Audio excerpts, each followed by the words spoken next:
हम्म। नमस्कार बच्चा लोग, मैं त्रिलोकीनाथ। हम आज शुरुआत करेंगे कुछ डेरिवेशंस की, है ना।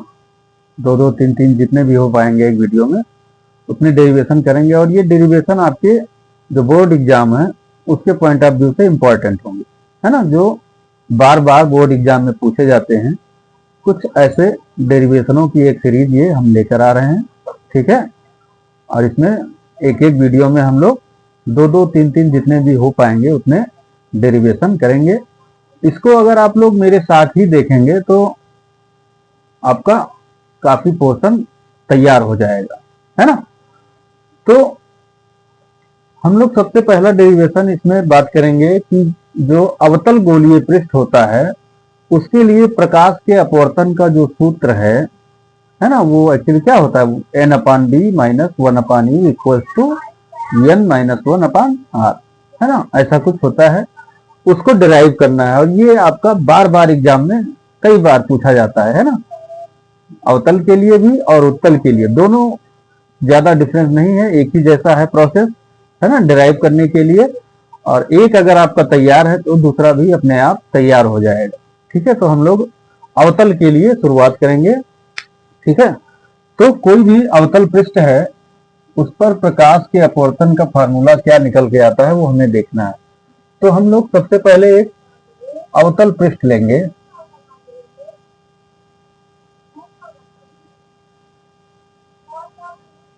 है ना। ये हमारा एक अवतल पृष्ठ है, ठीक। एक अवतल पृष्ठ है जिसके एक तरफ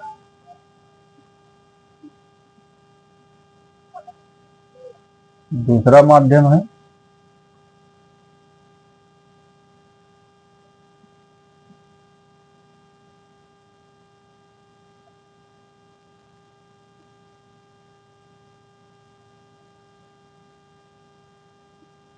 ना।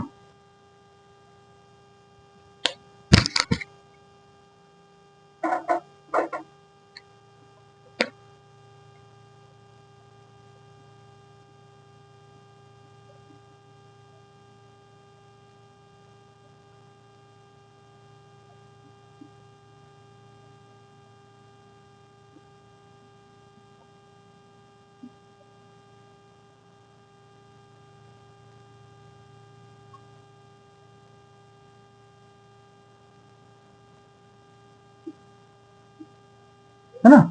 ये बेटा आपका एक अवतल गोलीय पृष्ठ है, क्या, एस पी एस डैश, है ना। एक अवतल गोलीय पृष्ठ आपका एस पी एस डैश है जिसका ध्रुव P है और इसका वक्रता केंद्र क्या है, C, है ना। अब ये क्या कर रहा है, इधर आपका एक दूसरा माध्यम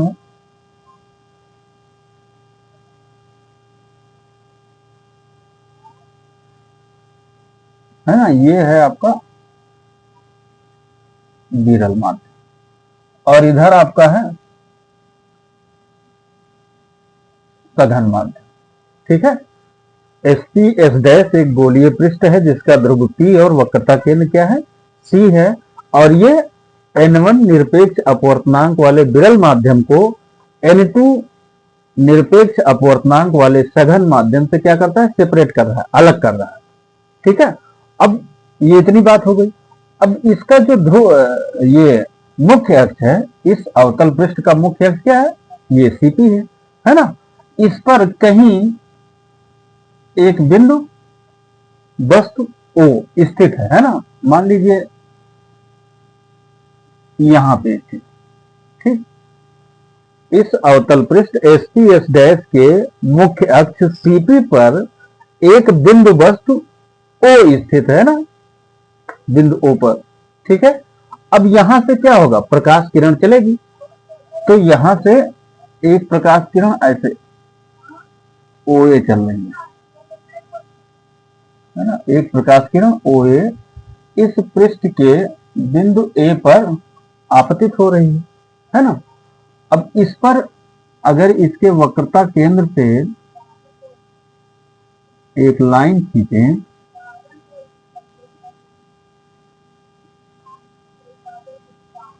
तो ये किसी भी कर्व पर उसके वक्रता केंद्र यानी सेंटर ऑफ कर्वेचर से खींची गई रेखा क्या होती है, अभिलंब होती है ना। तो इस पृष्ठ का जो बिंदु ए है जहां पर प्रकाश किरण ओ ए आपतित हो रही है, वहां पे ये जो सी ए एन होगा, इसको सी ए एन मान, है ना, ये क्या होगा बेटा, अभिलंब होगा। ठीक है। अब ये प्रकाश किरण, अब यहां तक तो विरल माध्यम था, इससे आगे सघन माध्यम है। आपको अपवर्तन का नियम पता ही है कि जब कोई प्रकाश किरण विरल माध्यम से सघन माध्यम में जाती है तो क्या होगा, अभिलंब की ओर मुड़ जाएगी, है ना। क्या होगा, अभिलंब की ओर मुड़ जाएगी।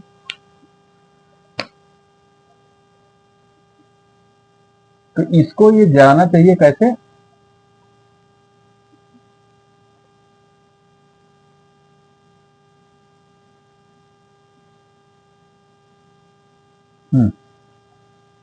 इसका रास्ता इधर होना चाहिए, लेकिन क्या होगा बेटा, ये अभिलंब की ओर थोड़ा मुड़ेगी,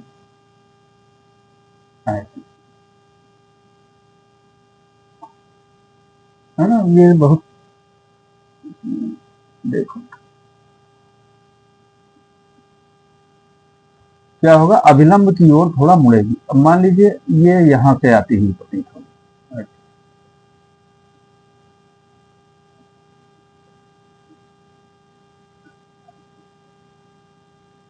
है ना, ये थोड़ा अभिलंब की ओर मुड़ गई और किधर चली गई, ए बी दिशा, है ना। बिंदु ओ से एक प्रकाश किरण बिंदु ए पर आपतित हुई और ये क्योंकि विरल से सघन जा रही है तो अभिलंब की ओर थोड़ा मुड़ जाएगी। अब जब थोड़ा मुड़ जाएगी तो ये यहां से आती हुई प्रतीत ना होकर के यहां से आती हुई प्रतीत होगी, है ना। और एक दूसरी किरण जो ओपी है, ये इस बिंदु पर क्या होगी, अभिलंबवत होगी। अब आपको पता है जब कोई प्रकाश किरण किसी पृष्ठ पर अभिलंबवत आपतित होती है तो वो अपवर्तित ना होकर के सीधे निकल जाती है ना, उसके मार्ग में कोई परिवर्तन नहीं होता है, वो सीधे निकल जाती। तो ये आगे सीधे इधर निकल जाएगी, है ना। ये इधर क्यू मान लो, कुछ पी क्यू डायरेक्शन में निकल जाती है ना। एक प्रकाश किरण ओ ए थी और एक प्रकाश किरण ओपी थी, है ना। ओपी तो सीधे निकल गई क्योंकि बिंदु पी पर ये अभिलंबवत आपतित हो रही है, और जो आपकी ओ ए प्रकाश किरण है वो बिंदु ए पर जो अभिलंब सी ए एम है उसकी ओर थोड़ा मुड़ जाएगी, और उसकी ओर मुड़ जाएगी तो फिर क्या करेंगे, इन दोनों प्रकाश किरणों यानी दोनों अपवर्तित किरणों ए बी और ये पी क्यू को जब हम पीछे बढ़ाएंगे तो ये कहां पे मिलती हुई प्रतीत होंगी, आई से, है ना। लगेगा कि ये दोनों आई से आ रही हैं। तो ये जो आपका आई होगा ये क्या होगा, इस बिंदु वस्तु ओ का प्रतिबिंब बन जाएगा। कैसा प्रतिबिंब, आभासी प्रतिबिंब होगा, है ना। आभासी क्यों होगा, क्योंकि ये दोनों प्रकाश किरणें वास्तव में न मिल करके यहां से आती हुई प्रतीत होंगी, इसलिए ये आभासी प्रतिबिंब होगा। ठीक है, इतना क्लियर है। अब यहां पे इन कोणों को हम लोग, जो ये कोण ए ओ पी है इसको अल्फा, कोण ए आई पी को बीटा, और कोण ए सी पी को गामा मान, है ना। और ये जो आपतन कोण है ये क्या होगा, आपतन कोण कौन सा, ओ ए सी, है ना। ये क्या होगा, अभिलंब और आपतित किरण के बीच का कोण क्या होता है, आपतन कोण। ये आपका आई हो जाएगा, है ना। और ये वाला जो कोण होगा ये क्या होगा, अपवर्तन कोण, कौन सा, एन ए बी। ये अपवर्तन कोण आपका आर हो जाएगा, है ना। अब अगर ये आर होगा तो ये इतना भी क्या होगा बेटा, ये इतना भी आर के बराबर होगा, क्योंकि ये अपवर्तित किरण ही तो है, इसी को हमने पीछे बढ़ाया। तो अगर ये वाला आर है तो ये वाला भी आर होगा। इतनी बात क्लियर है यहां तक, ठीक है। तो अब हम इसकी लैंग्वेज कैसे लिखेंगे, तो सिंपल है, जैसे जैसे बनाया वैसे वैसे लिख देंगे, ठीक है। तो यहां हम लिखेंगे कि माना, जगह कम है, माना एस पी एस डैश, है ना, एक गोलीय,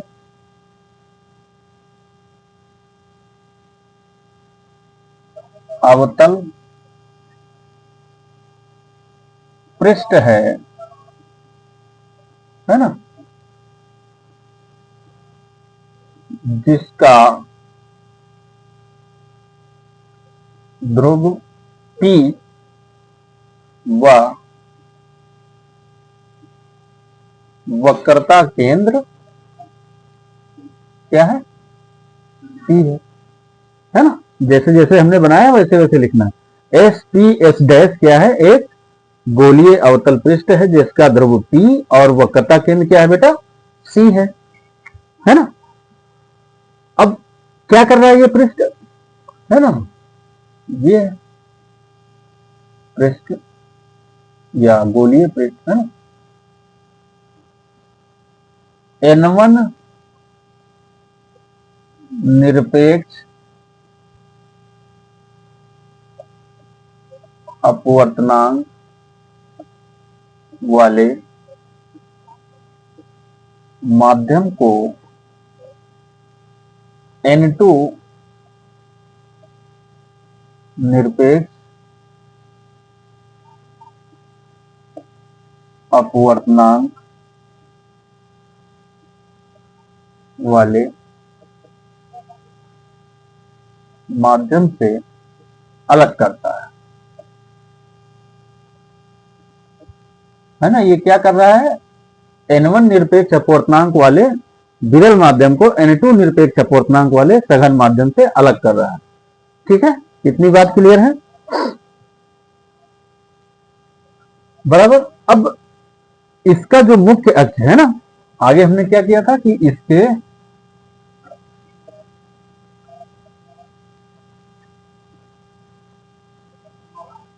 मुख्य अक्ष है ना, CP पर एक बिंदु वस्तु O स्थित है ना। इसके जो मुख्य अक्ष CP है, इसके मुख्य अक्ष पर ही एक बिंदु वस्तु O हम लोग स्थित मान लेते हैं। अब यहां से एक प्रकाश किरण चलेगी, है ना। बिंदु वस्तु O से एक प्रकाश किरण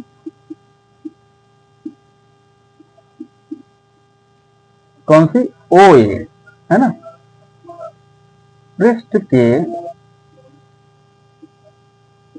बिंदु A पर आपतित होती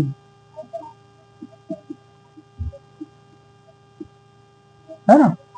यहां से प्रकाश किरण चली, कहां आपतित हुई, बिंदु ए पर आपतित हुई। अब बिंदु ए पर क्या है, ये जो आपका CAN है वो एक अभिलंब है ना, आपतित होती है जहां CAN क्या है बेटा, अभिलंब है ना। तो अपवर्तन का नियम क्या कहता है, जब प्रकाश किरण विरल से सघन में जाएगी तो अभिलंब की ओर थोड़ा मुड़ जाएगी, है ना। तो आगे लिखेंगे कि अपवर्तन के नियमानुसार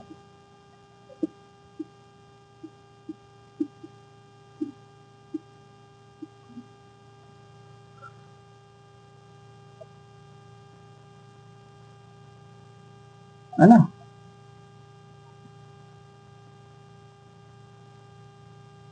अपवर्तित किरण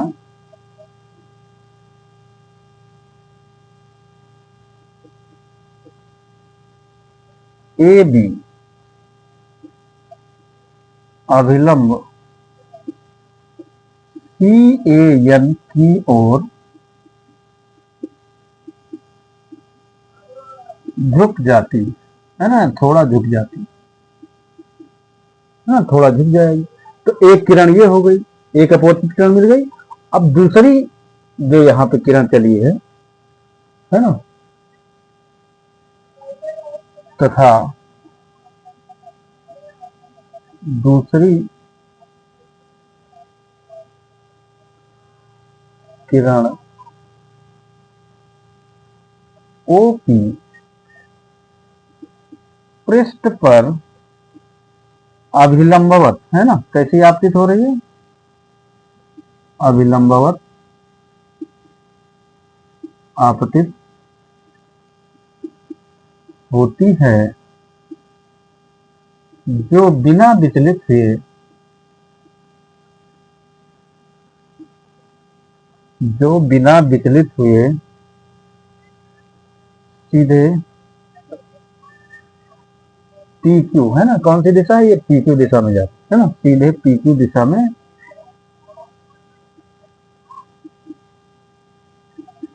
चली जाती है ना। अब हम क्या करेंगे, इन दोनों अपवर्तित किरणों ए बी व पी क्यू को पीछे बढ़ाएंगे, है ना। इन दोनों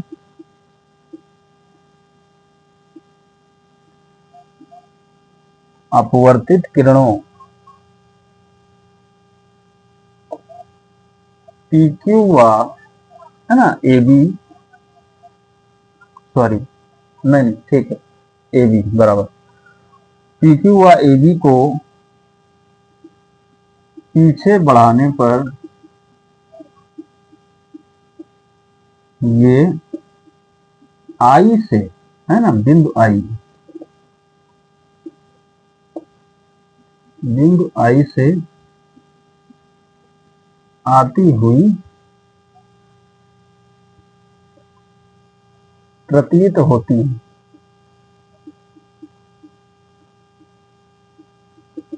बराबर, आई से आती हुई प्रतीत होती है। तो ये आई क्या होगा भैया, इस बिंदु वस्तु ओ का आभासी प्रतिबिंब हो जाएगा, है ना। अतः आई बिंदु वस्तु ओ का क्या होगा बेटा, आभासी प्रतिबिंब कहलाएगा, है ना, आभासी प्रतिबिंब होगा, बराबर। इतनी बात क्लियर है। अब यहां पे हमने क्या मान लिया है, इसके बाद हमने आपतन कोण जो आपका क्या है ओ ए सी, है ना, तो इतना आप लिख लें, देख लें, इसको इरज करके हम आगे बढ़ेंगे, ठीक है।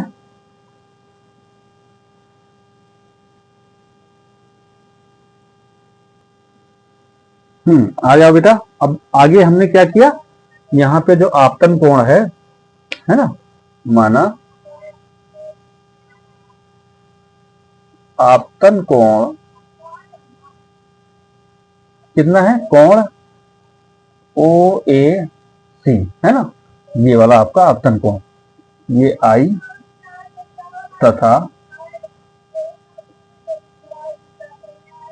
अपवर्तन कोण कौन सा हो जाएगा, एन ए बी या बी ए एन, है ना, कोण बी ए एन, ये क्या होगा, आर हो गया, ठीक बेटा। अब यहां पे ये जो पी ओ होगा, है ना, यानी इस पृष्ठ के ध्रुव से बिंदु वस्तु ओ की दूरी जो पी ओ होगी, उसको हम क्या मानेंगे, माइनस का यू। माइनस क्यों है, क्योंकि जो आपतन सॉरी आपतित प्रकाश किरण है उसके विपरीत दिशा में जा रहे हैं या इसके ध्रुव से बाईं ओर जा रहे हैं। तो किसी भी पृष्ठ के ध्रुव से बाईं ओर समस्त दूरियां क्या होती है, मुख्य अक्ष पर ऋणात्मक ली जाती हैं और दाईं ओर सब धनात्मक ली जाती है, या दूसरे शब्दों में आपतित प्रकाश किरण की दिशा में चली गई दूरी आपकी धनात्मक होती है और उसके विपरीत दिशा में चली गई दूरी क्या होती है, ऋणात्मक होती है। तो यहाँ पी ओ क्या है, बिंदु वस्तु सॉरी हाँ बिंदु वस्तु ओ की इस पृष्ठ एस पी एस डैश के ध्रुव पी से दूरी, तो ये माइनस यू मान लिया हमने, और पी आई को इसको माइनस बी मान लिया, है ना, ये आपका यू है पूरा, ये यू है यहां तक और ये बी है आपका, ठीक, और ये इसका सेंटर ऑफ कर्वेचर यानी वक्रता केंद्र है, तो इसकी आर, और जो पी सी होगा ये क्या हो जाएगा, माइनस का आर हो जाएगा, है ना। अब ये ऋणात्मक क्यों है, क्योंकि सभी दूरियां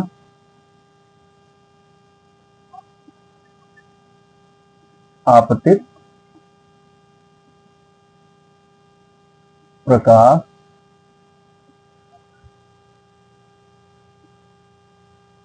किरण के विपरीत दिशा में, है ना, विपरीत दिशा में ली गई हैं, अतः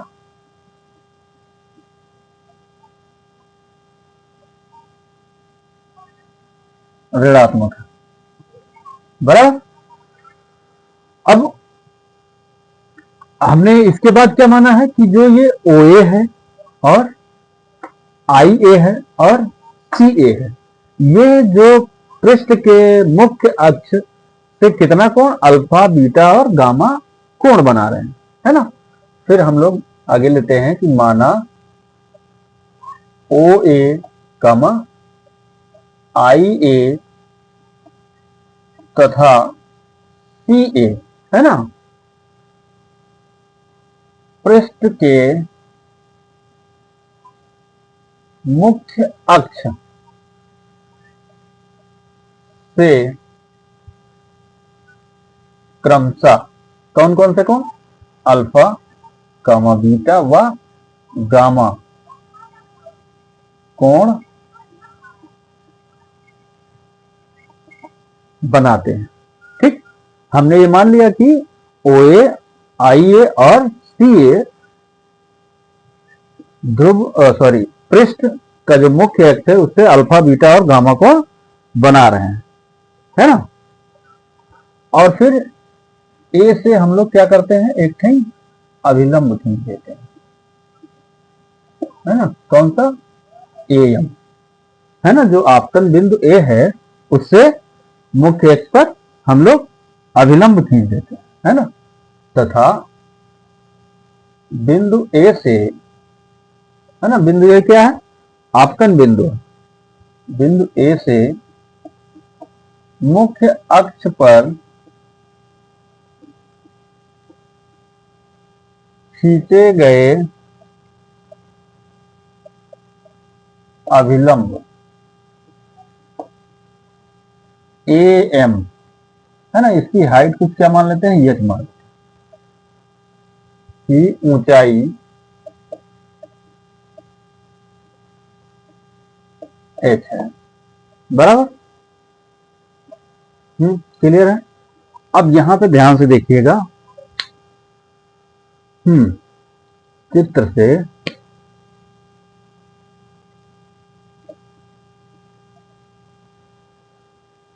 अब यहां पे एक त्रिभुज आपको दिख रहा है, ये वाला OAC, कौन सा त्रिभुज, त्रिभुज OAC, है ना, त्रिभुज OAC, है ना। यहां पे ये देखिए तो आपका जो गामा है ये क्या है, इस त्रिभुज के लिए बाह्य कोण है ना, बाह्य कोण है। अब आपको पता होना चाहिए कि जो बाह्य कोण होता है वो त्रिभुज के जो बगल वाले कोण को छोड़ करके अन्य दो कोणों के योग के बराबर होता है। ठीक है, तो यहां पे क्या होगा, जो आपका गामा है वो क्या है, त्रिभुज OAC से गामा जो होगा ये क्या होगा बेटा, अल्फा और I के बराबर होगा, I प्लस अल्फा, है ना। तो यहां से आपको I क्या मिल जाएगा, यहां से आपको I मिल जाएगा गामा माइनस अल्फा मिल जाएगा। ठीक है, इसको आप इक्वेशन नंबर 1 मान, है ना। जो आपका त्रिभुज OAC है इसमें गामा क्या है, बाह्य कोण है, और बाह्य कोण क्या होता है, बगल वाले कोण को छोड़ करके त्रिभुज के अन्य दो कोणों के योग के बराबर होता है ना। तो ये आपका क्या हो गया, I का वैल्यू मिल गया। अब ऐसे ही तथा त्रिभुज, इस वाले त्रिभुज पे आ जाओ, कौन से, IAC, त्रिभुज IAC से क्या मिलेगा, यहां पे जो गामा की वैल्यू होगी ये क्या होगी बेटा, बीटा प्लस R के बराबर होगी, है ना, क्योंकि इस वाले त्रिभुज की बात हो रही है, आई ए सी, है ना। यहाँ पे आपका जो गामा होगा वो बीटा प्लस, सॉरी आर को हम ऐसे लिखते हैं इस प्रकार, बीटा प्लस आर के बराबर हो जाएगा। तो यहां से आपको आर की वैल्यू क्या मिल जाएगी, गामा माइनस बीटा मिल जाएगी, है ना। इसको समीकरण 2 मान लो, है ना। अब स्नेल का नियम क्या कहता है भैया, है ना। स्नेल के नियमानुसार, स्नेल के नियमानुसार, स्नेल का नियम क्या था भाई, कि sine I upon sine R जो होता है वो क्या होता है, एन के बराबर होता है ना। एन क्या है, पहले माध्यम के सापेक्ष दूसरे माध्यम का अपवर्तनांक। अब दोनों का अलग अलग अगर निरपेक्ष अपवर्तनांक दिया है तो उसको, अगर एक n1 है और सघन माध्यम n2 है तो n2 अपान n1 हो जाएगा n की जगह, है ना। आपतन कोण की ज्या और अपवर्तन कोण की ज्या का जो अनुपात होता है वो पहले माध्यम के सापेक्ष दूसरे माध्यम का अपवर्तनांक होता है। अगर दोनों का निरपेक्ष अपवर्तनांक दिया है तो क्या हो जाएगा, अगर सघन माध्यम का निरपेक्ष अपवर्तनांक n2 है और विरल माध्यम का निरपेक्ष अपवर्तनांक n1 है तो n2 अपान n1 ही क्या होगा, पहले माध्यम के सापेक्ष दूसरे माध्यम का अपवर्तनांक होगा। तो स्नेल का नियम क्या कहता है कि भैया sine I upon sine R जो होगा वो क्या होगा, n2 अपान n1 के बराबर होगा। या फिर इसको आप क्या लिख सकते हो, इसको लिख सकते हो आप साइन आई इंटू n1 बराबर साइन आर इंटू n2, ये लिख सकते हो, है ना, इतना लिख सकते हो। अब अगर हम ये मान लें कि जो गोलीय पृष्ठ है एस पी एस डैश वो क्या है, छोटा है ना, तो क्या होंगे, इसकी वजह से जो ये आपतन बिंदु है ये दर्पण का ध्रुव जो P है इसके काफी समीप होगा और इस वजह से क्या होगा, जो आपतन कोण और अपवर्तन कोण यानी I और R जो है वो क्या है, छोटे होंगे। और जो छोटे होंगे तो साइन I को I के बराबर और साइन R को R के बराबर हम मान लेंगे, है ना।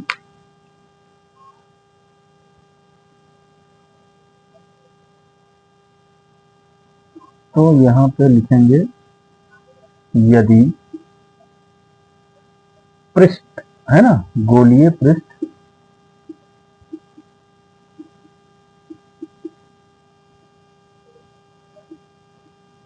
का व्यास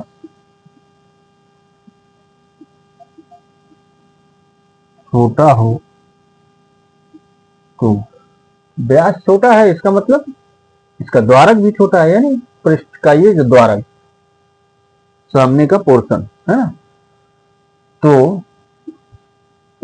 बिंदु ए ध्रुव, बिंदु ए ध्रुव P के काफी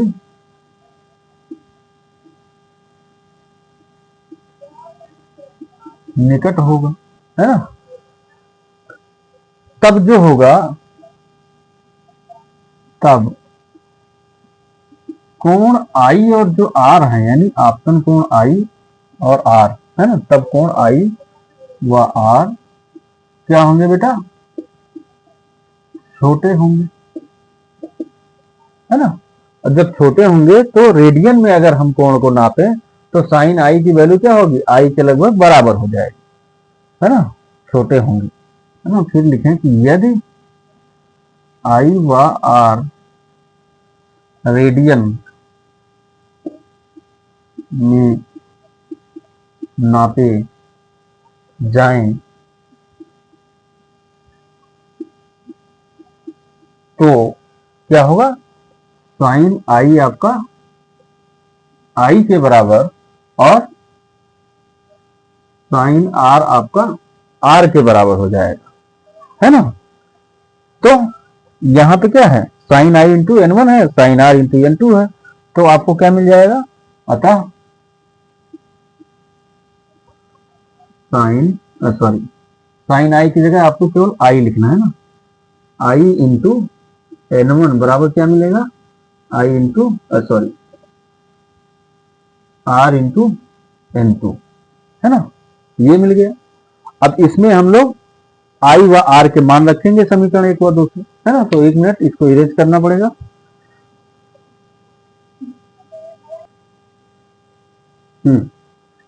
अब समीकरण 1 और 2 से क्या करेंगे, यहां पे हम लोग आई व आर का मान रखेंगे, है ना। तो आगे लिखेंगे हम कि समीकरण 1 व 2 से आई तथा आर का मान रखने पर, है ना, रख दो तो क्या मिलेगा, आई का मान क्या है बेटा, gamma minus alpha into N1 हो जाएगा, और इधर gamma minus beta into N2 हो जाएगा। ठीक, अब इसको ओपन करो तो यहां पे आपको मिलेगा N1 gamma minus N1 alpha equal to N2 gamma minus N2 beta. ठीक है, क्लियर है। अब इसको ले आओ इधर, तो ये हो जाएगा N2 beta minus N1 alpha बराबर क्या हो जाएगा, ये हो गया आपका N2 गामा, और N1 गामा इधर आएगा तो माइनस का N1 गामा हो जाएगा। और इसको आप क्या लिख सकते हो,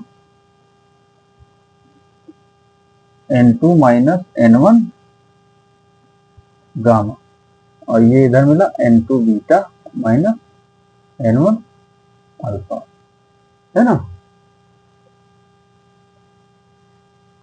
इसको अपन मान लें समीकरण 3, इसको क्या मान लो, समीकरण 3 मान लो। अब यहां पे हम अल्फा बीटा और गामा की वैल्यू देखेंगे, है ना। इसको हटा दो,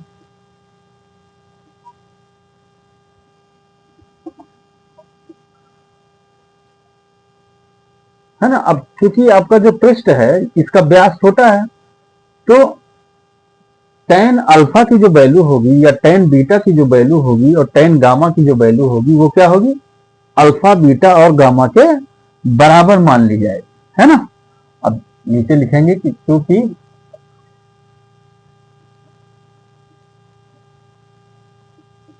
पृष्ठ का व्यास छोटा है, तो आपके ये जो कोण अल्फा बीटा और गामा है ये भी क्या होंगे, छोटे होंगे, है ना। अतः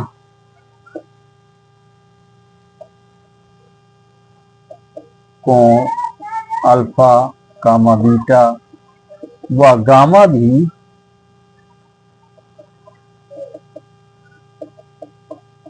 छोटे होंगे, अल्फा बीटा गामा क्या होंगे, छोटे होंगे।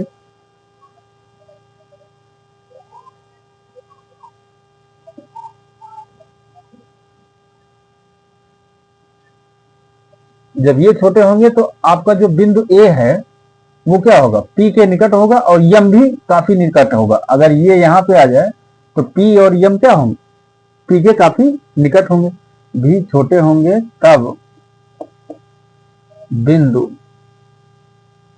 ए व, है ना, ये सब छोटे हो गए तो भैया ए भी तो इधर आ जाएगा, तो बिंदु ए और यम भी क्या होगा, P के काफी निकट होगा, तब बिंदु ए व एम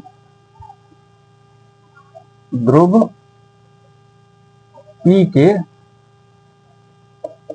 काफी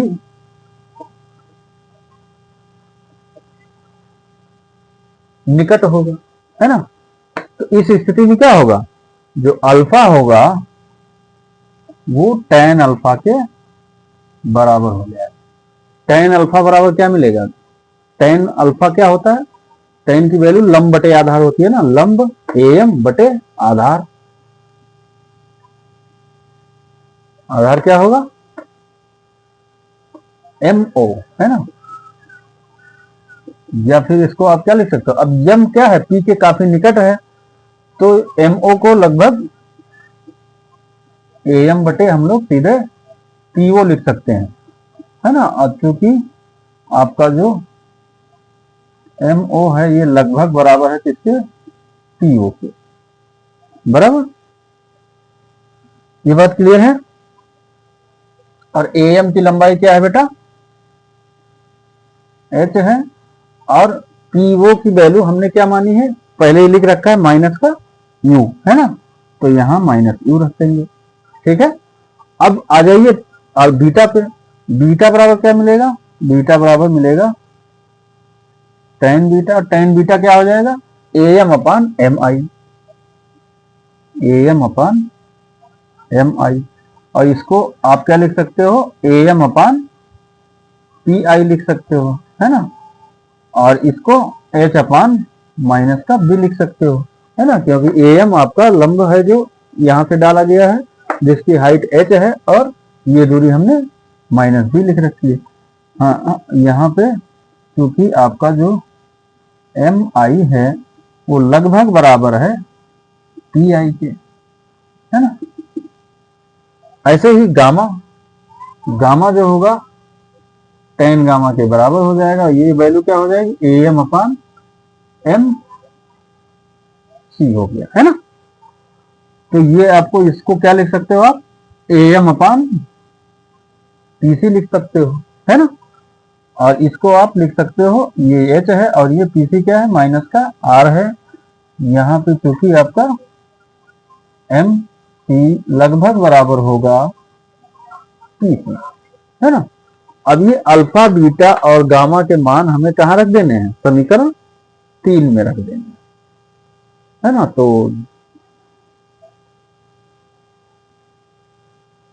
अल्फा बीटा गामा का मान ये आपको पता है, अल्फा का मान क्या है, H upon minus you, beta का मान एच अपान माइनस बी, और गामा का मान एच अपान माइनस आर।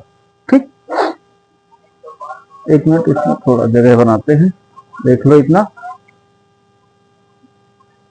आ जा बेटा। अब देखो ये अल्फा बीटा और गामा के मान लिखे हुए हैं, इनको कहाँ रख देना है, समीकरण 3 में, है ना। तो लिखेंगे अल्फा गामा बीटा व गामा के मान समीकरण 3 में रखने पर रख दो। तो समीकरण 3 आपका ये लिखा हुआ है, तो क्या मिलेगा, N2 की बीटा, है ना, N2 इंटू बीटा की वैल्यू क्या है, एच अपान माइनस का B, minus N1 into H upon minus का, ये अल्फा की वैल्यू यू है माइनस का, है ना, N1 बराबर N2 माइनस N1, और गामा की वैल्यू क्या है, एच अपान माइनस का आर। ठीक है, इसको फिर हटा देता हूं मैं, ये इसको हटा दिया। अब इसको सॉल्व करते हैं। अब माइनस, अब इसमें माइनस कॉमन ले लो, तो ये दोनों माइनस इधर आ जाएगा, और इधर से इसका माइनस क्या होगा, हट जाएगा। तो यहाँ पे कॉमन क्या है, माइनस का एच कॉमन ले लेता हूं, है ना। तो इधर क्या मिलेगा, N2 upon B minus N1 upon U equals to, इधर इधर एच कॉमन हो गया माइनस, तो आपको क्या मिलेगा, N2 minus N1 upon are मिलेगा, और इधर माइनस एच इधर भी हो गया, है ना। अब माइनस एच से माइनस एच क्या हो गया बेटा, कैंसिल आउट हो गया। आपको क्या मिला, N2 upon B minus N1 upon U equals to N2 minus N1 upon R, है ना। ये मिल गया आपको अपवर्तन का सूत्र, है ना। अब ये निरपेक्ष अपवर्तनांक रखती हूं। अगर हम ये मान लें कि यहाँ पे विरल मैंने पहले माध्यम के सापेक्ष दूसरे माध्यम का अपवर्तनांक जो है वो क्या है, n है। n की वैल्यू क्या हो जाएगी, N2 अपान N1 के बराबर हो जाएगी, है ना। एक मिनट,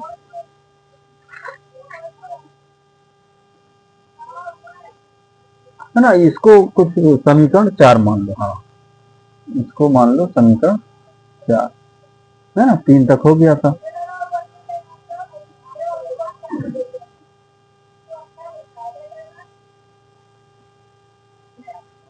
है ना, यहाँ पे एक चीज ये है कि जो ये मान मिला आपको b का, है ना, ये b जो है इसका जो वैल्यू है वो किस पे, अल्फा पे निर्भर नहीं कर रहा है ना।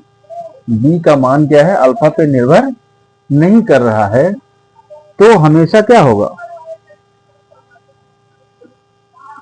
यहां से जितनी किरणें चलेंगी वो सब क्या होगा, क्योंकि ये व्यास छोटा है तो यहां से चलने वाली सभी किरणें अपवर्तन के पश्चात एक ही बिंदु से आती हुई प्रतीत होंगी, है ना। और यहाँ पे हमेशा b क्या होगा, ऋणात्मक ही मिलेगा, और यानी जो अवतल पृष्ठ होगा वो हमेशा इस बिंदु वस्तु का प्रतिबिंब हमेशा इधर पृष्ठ के मतलब इधर ही बनाएगा, है ना, ध्रुव के बाईं ओर ही बनेगा, ठीक है। और हमेशा क्या होगा, जब बाईं ओर होगा तो आभासी ही मिलेगा आपको, ठीक है। ये बात क्लियर है। अब यहां पे हम ये मान लें कि यदि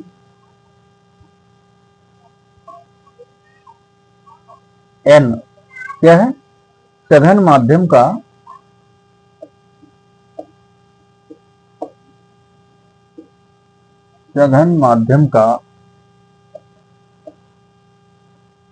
विरल माध्यम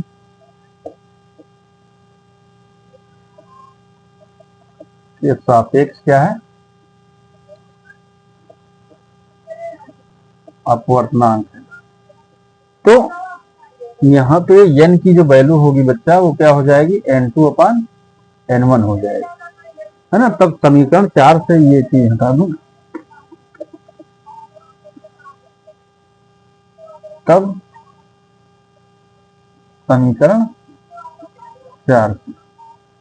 4 को हम किस प्रकार लिख सकते हैं, अगर यहाँ पे इसके दोनों पक्षों में हम n1 से भाग कर दें तो इसको हम कुछ इस प्रकार लिख सकते हैं, n2/n1 upon b minus 1/u equals to n2/n1 minus 1/r, है ना। इसको इस प्रकार लिख सकते हैं हम।